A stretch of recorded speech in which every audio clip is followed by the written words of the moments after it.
Most of the Fat Controller's engines accepted diesels. James had never liked them. They're all right. Just mixed traffic engines like you and me. Mixed up engines, you mean, Henry? With windows at each end, how can they know if they're coming or going? Toby has 2 cabs, and he gets on all right. Well, that's different. Toby's only a little engine. If an important engine like me didn't know which way to turn, what would the railway come to? All the engines agreed James was becoming much too puffed up in his smokebox. Talk about too big for your buffers. He's making out he's royalty or something. It's disgusting.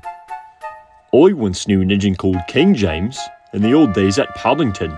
King James I he was, but he didn't swank about like that. Donald cut in. Oh, dinna be telling James that. It's a mare of a misery he'll be making our lives. Exactly, but who's going to trim his wheels for him? The engines tried all sorts of ideas, but nothing worked. James grew so conceited that the others were glad when he was away. Even the coaches twittered anxiously to each other if they thought he was to pull them.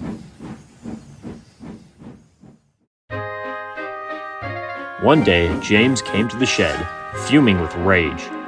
Shunting? Where are Donald and Douglas? They should be here doing jobs like this, not me. But the twins were helping on Edward's branch line, so James had to do the work himself.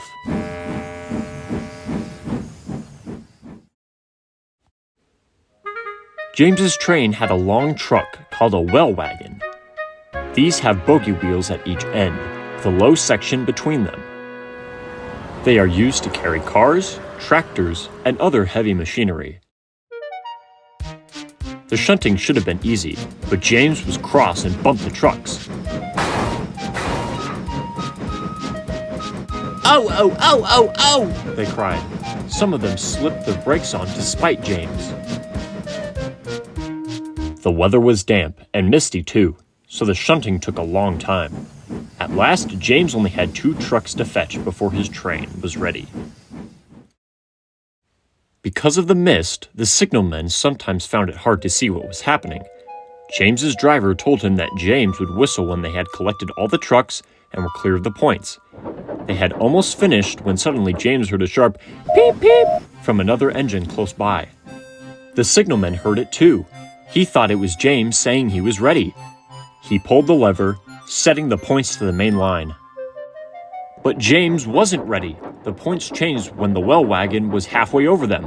One bogie went the right way, but the other one diverted towards the main line.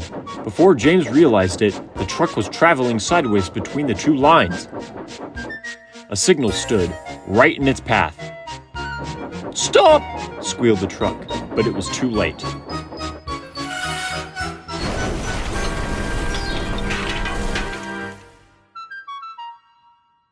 "That's torn it," his driver said. "The Fat Controller won't like this."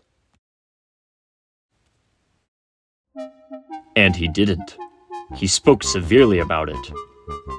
"This signal was important, and its loss is inconvenient."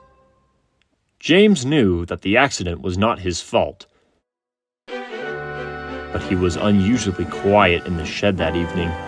The others were relieved. "I suppose it must be difficult to know which way to go when you've got 2 cabs," whispered a voice. "But to go 2 ways at once with only one, now that is really something."